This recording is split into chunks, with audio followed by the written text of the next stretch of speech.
We are the tribe from the north, we're brave and we're bold. Defeating our rivals never gets old. Making our way to the Big Sky Conference. Watch out, 'cause here comes the silver and gold. Whoa, whoa. This is Tubbs at the club for the Vandals of Idaho. Welcome back, Tribe from the North, Brave and Bold, the official, unofficial podcast of your Idaho Vandals and the Vandals affiliate on the Big Sky Podcast Network. I'm your host, Brian Marceau, coming live on location, guys, from friend of the podcast, longtime friend of my family as well, but an all-time Vandal family. Jamie Hill is letting me hang out at her place in Moscow for the moment while her and my wife go have lunch. I'm recording on location. Like I said, we're on location. We really care about you, Vi.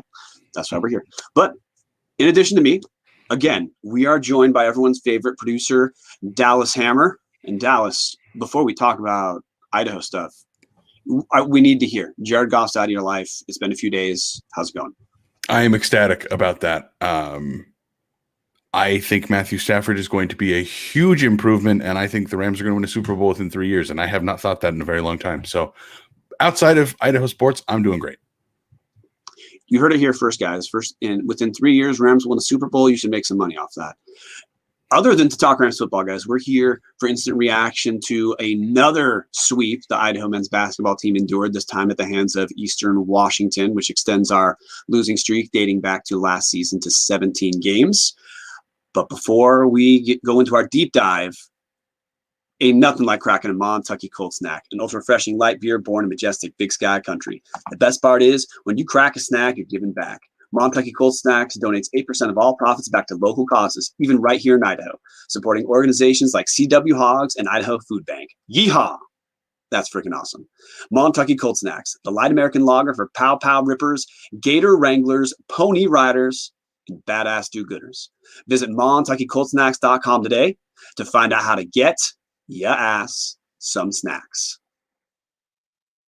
Game time, Dallas.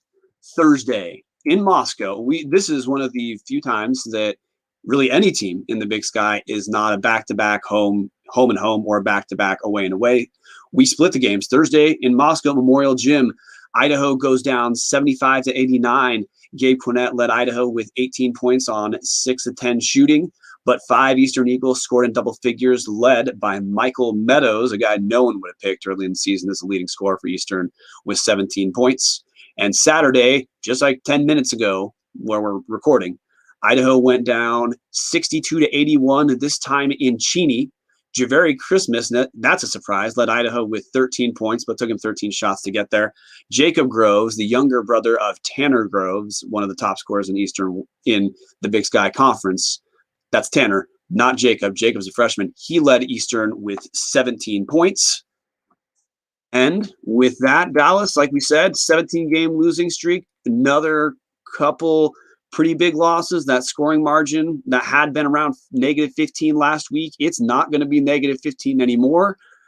What is the story, Dallas? For me, the story of the first game is that damn under 12-minute media timeout. Idaho goes into the timeout down 58-54. I'm thinking, this is the best game they have played all year. There might be a chance. And then they absolutely fell apart. They lost by 14. I don't understand. It happens every single game. Even today, close game up until the last 10 minutes or so. And I guess it was about 15 and the wheels come off. Today, they obviously can't hold Eastern to under 10% three-point shooting the entire game, so that's kind of what happened. But for me, the story of this team and this weekend is when it gets toward the end of the game and you need to nut up or shut up, for lack of a better term, this team just shuts up and walks off the court. And it's starting to get, for me, really sickening. We're 10 games through Big Sky Conference season. We are one of 2 lucky teams. Maybe throw scare quotes around the word lucky, because the other team that has played 10 games is Montana. They're having their own versions of struggles right now, which we will not talk about because this is not yet a Montana podcast. But what I want to talk about what you said for a second, Dallas, with the under 12-minute mark, because No, you said you don't know what's happening, but I think you do. And the reason I say I think you do is because listeners are probably aware. We have said this. I don't know the exact number because I'm not yet keeping track, but I'm going to say it's pretty fair to say around 8 times, maybe 10 times, that we've talked about Idaho hanging in for 3/4 of a game and then falling apart. And what I want to point to is that if you look at every one of those games we've talked about, I think what you'll find is there are a couple statistical trends in every one of those games that you would call anomalous. And if you want to say every game has statistical anomalous trends, I will agree with you. But what I'm going to say is, let's use this Eastern game today that you referenced, Dallas, when you gave up the Eastern Washington 3-point percentage. And I know you used the number 10. I don't mean this critically. I think it's worse. It was 7%. Eastern Washington shot 1 of 14 from 3 in the first half, and Idaho was down 6. If Eastern shoots at anywhere near an average clip, it's a 15-point game. Game's over before the half ends. We've talked about other games like Northern Arizona, where 3/4 of the way through our second game, we were shooting 60% against Northern Arizona and not winning. We, of course, stopped shooting 60%. So for me, what I'm going to bring it to is we've sometimes talked about turnovers. We sometimes talk about rebounding. We sometimes talk about shooting. Really, this Idaho team is not getting better because they don't have what it takes to get better. And the reason we're seeing competitive games for 3/4 of the game, then it falls apart, is what we're seeing is Idaho has to have so many things go right for the game to be competitive because of what we have on this roster, that it's just not possible to continue to have a good team shoot 7% from 3 the entire game. It's just not possible for Idaho to keep shooting 55% from the field. And we've had games where we shot over 50% of the field and still found a way to lose. That's because we just need everything to be perfect to be competitive. And it's really hard for that to happen over a 40-minute basketball game, Dallas. At least that's what I'm seeing. When we keep saying, hey, why does this keep happening? It's because they're not any good, Dallas. But maybe you have some more context you want to throw there too. No, I mean, we've talked about it a bunch. There's realistically 2 to 3 guys on this team that could play on another Big Sky school. And so the talent deficit makes it really hard to try to hang in there, especially when I don't think the coaching is improving anybody at all. This is the same team that we saw the first game of the season here now that we're in the back half of the stretch. The problem is every single game has these statistical anomalies or something things are going right for Idaho. And then towards the end, that's when it kind of regulates itself out. Eastern was shooting, what did you say, 1 for 14 in the first half. They ended up shooting almost 36% from 3. It's not a terrible number. So when that averages out over the course of the game, you have a team lose by 26 after the game ends on a 15-2 run. And that's kind of what we're seeing is when the good teams kind of even things back out, it's so apparent that Idaho just can't hang. They can't hang with anybody in Division I. I don't think they could hang with most teams in Division II. This team is absolute steaming hot garbage. And it's too bad because we're doing this out of love for Idaho. It's tough to say every single week, this team sucks. They're not getting any better. The players aren't very good. The coaching's not improving them. It feels like we're saying the same thing every single week, but that's what it is. They turned the ball over 11 times on Thursday. Eastern turned it over 9. That's not the 2-to-1 or worse ratio that we are accustomed to seeing. They still lost by double digits, and it's just going to continue to happen. I don't see an end in sight for it, at least not this season. You referenced turnovers, and that's the thing that I will always throw. If anyone asks me about this Idaho team, and I actually had a talk with Jordan Kay, Idaho State basketball beat reporter, because our listeners will be happy to hear this. Heading in, Idaho's going to play Idaho State next weekend, and Jordan Kay is aware of the King Spud Trophy, and he has been told by me and also people from, I'm going to get the department wrong in Moscow, but it's the people who deal with archives, so likely the library. He has contacted them, and those archives people said, hey, the trophy should be in Pocatello, but if you find it, good Lord, please give us a call. But we have someone hot on the trail of King Spud who I talked to for an hour after work yesterday, about basketball, about King Spud, mostly about King Spud. But I had him look through Idaho's box scores, and I told him, because he was asking how is this possible, and I told him, look, stats like turnovers that you think should matter, they don't. And when I say they don't, it's not that we don't care about turning it over, but like Dallas referenced, in neither of these games, Thursday or Saturday against Eastern, did Idaho get killed in turnovers. That's actually something Chris King referenced on the broadcast Thursday, that turnovers have been an Achilles heel, which is correct. Turnovers are a problem.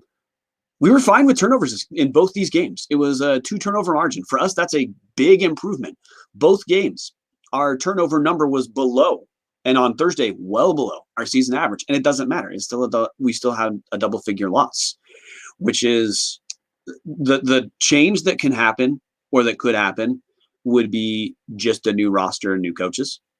And we talked with Weber last week about the hope being for next year. And I think we didn't spend enough time going over that. If you're saying the hope is next year, it's because any developmental boxes that you would want to check to say the season is improving, it's not just that we're not checking them, we're not going to.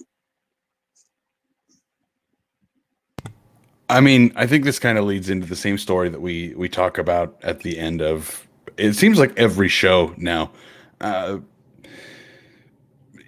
Is it the head coach, Brian? Realistically, tell it to us straight. Is it time to say he's got to go for us to have any chance at being good again?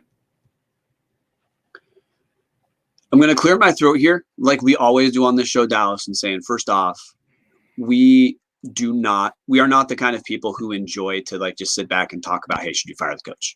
We spend a lot of time trying to talk about game trends and what we see on the floor. We also, another throat clearing thing, Dallas, because I know you agree with this, even though listeners can't hear you, you are nodding your head with me. We appreciate every guy who's on this team. To be a D1 athlete, you have to work harder than many people work harder at anything in their entire lives. And we really wish this weren't the case for what's going on with Idaho for the last 3 years. We wish for all the players it was going better. It's not.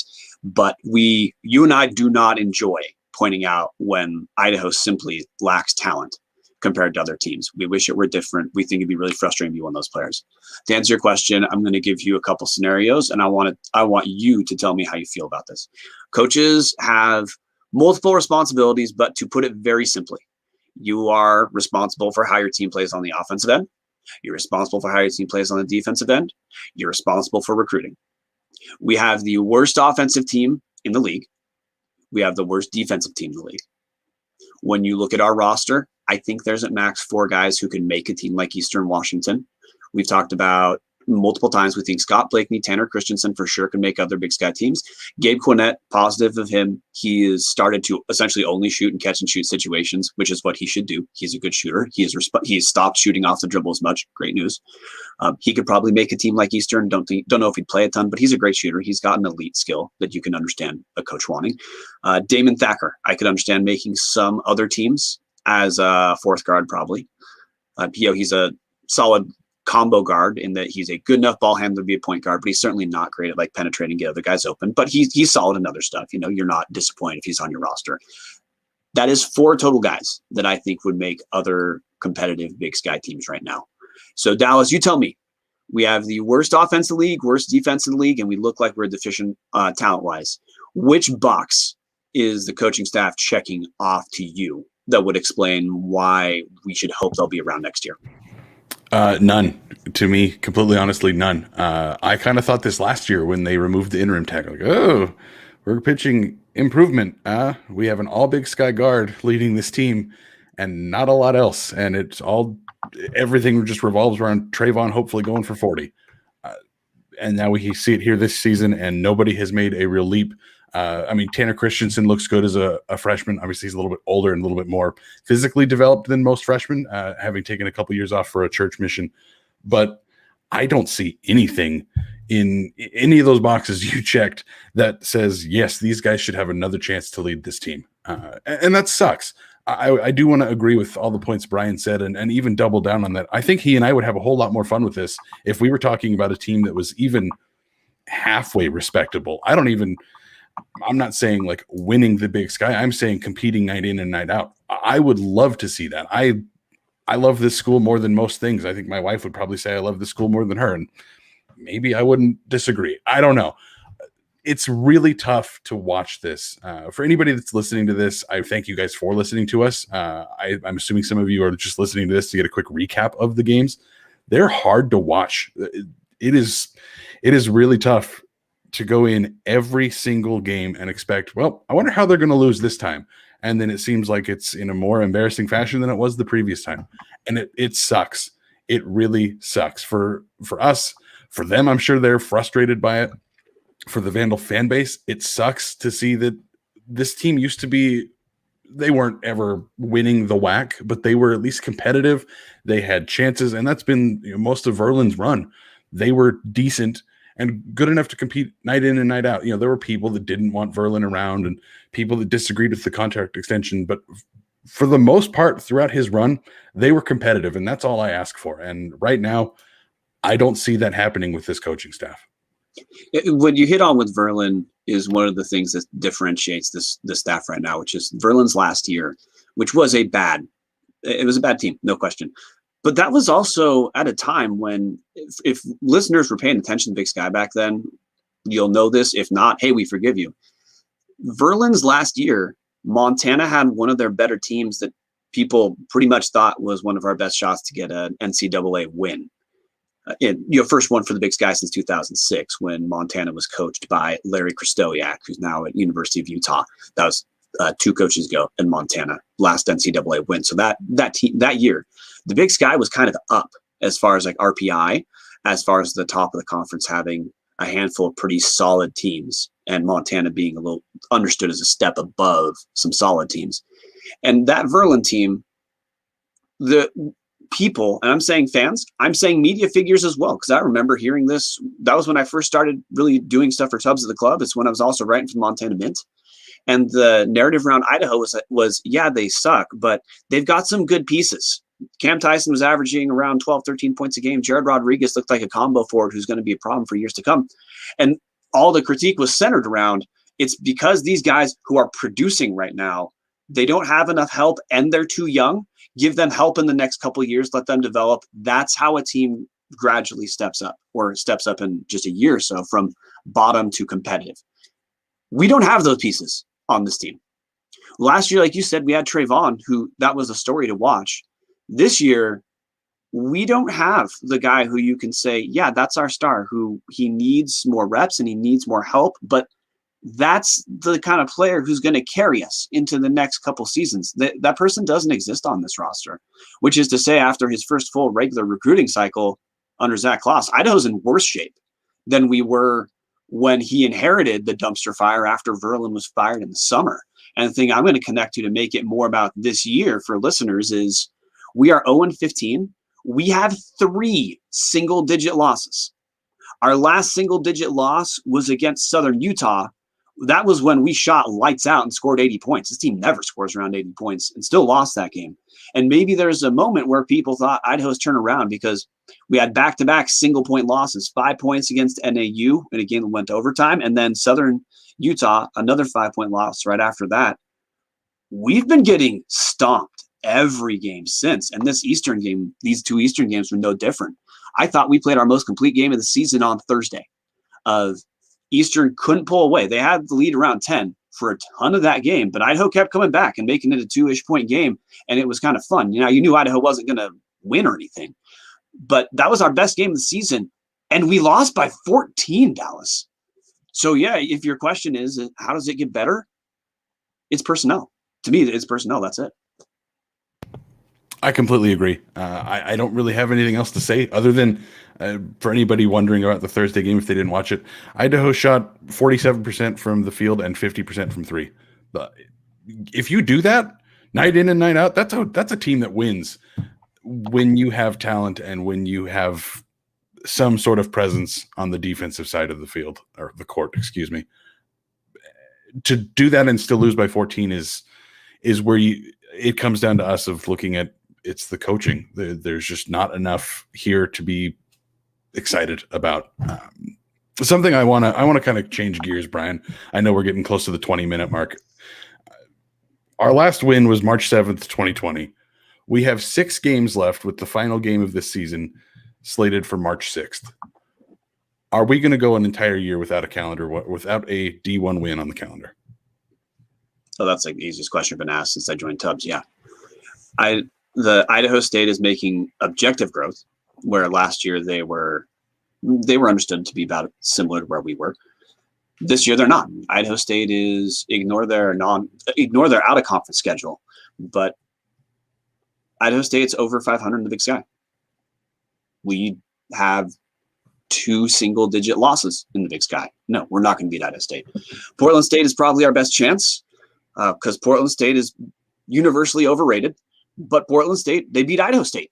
So if you think Idaho State is not a game that Vandal fans should expect as a win, like me, well, Portland State beat Idaho State, so I don't know exactly how Idaho's supposed to be competitive there.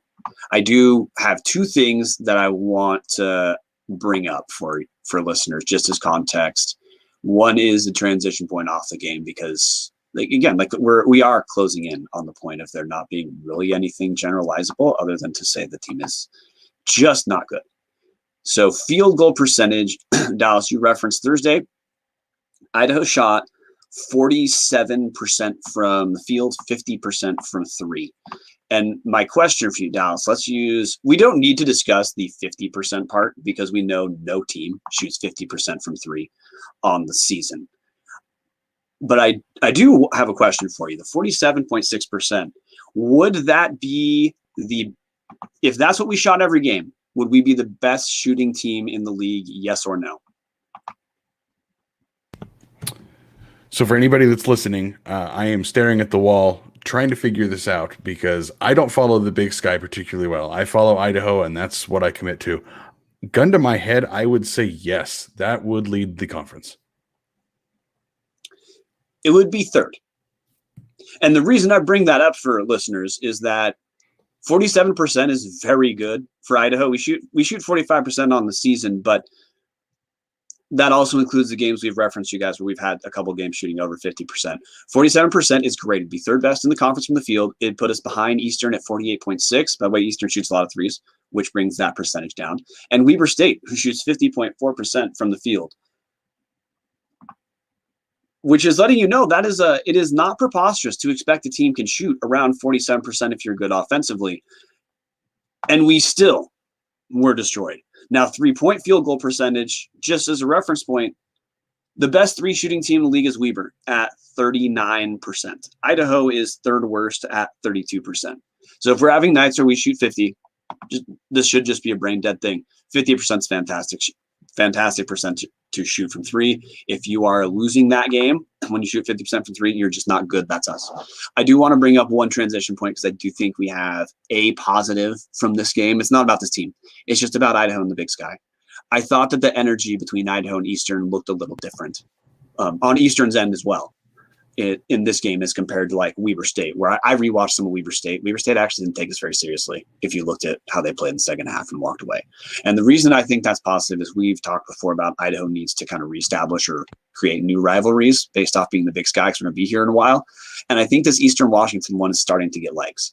Shante Leggins talked to multiple media sources throughout the week about remembering Idaho beating them last year. And you could tell that wasn't just talk based off how Eastern played and the energy between the 2 teams. Did you see something like that, Dallas? Yeah, I did. And it's weird. It's just the feeling you get watching it and just seeing the reaction of guys on the bench when somebody hits a 3 or anything more than just a contested layup. They are invested in this, which is, I guess, the positive here is Idaho is developing Eastern as a rival, beating them in football last year, which was probably the biggest win Idaho's had in the Big Sky. I was at the basketball game last year when Idaho was up, I think 24, and then Eastern came back and made it a very close game at the end. It is seeming like this is becoming a rivalry. The players give a shit about it, which is nice. That's at least something. There's pride in taking on these local schools now. I hope the results match it someday. Emphasis on Sunday. And with that, man, we're going to close the bar. We'll be back next weekend when Idaho plays Idaho State in Pocatello for the ICCU Battle of the Domes. And I just say the ICCU part because I know listeners think of it as a joke. If it ever becomes King Spud, we'll make it a big deal. But hey, we like ICCU for the arena money. I think the rivalry ICCU thing is kind of shoved down our throats. But Amen. We're playing Idaho State next week for both Thursday and Saturday. We will be back, I believe, for our Big Sky preview on Tuesday. record Tuesday, drops Thursday. Dallas, everyone can find you at Hammer Dallas on Twitter. You can all find me at Brian Marceau. That's Marceau. Thanks for joining. And in spite of all the bad news, guys, we always close with something good. It's time for the best band in all the land to play us out. Sound of Idaho. Go Vandals.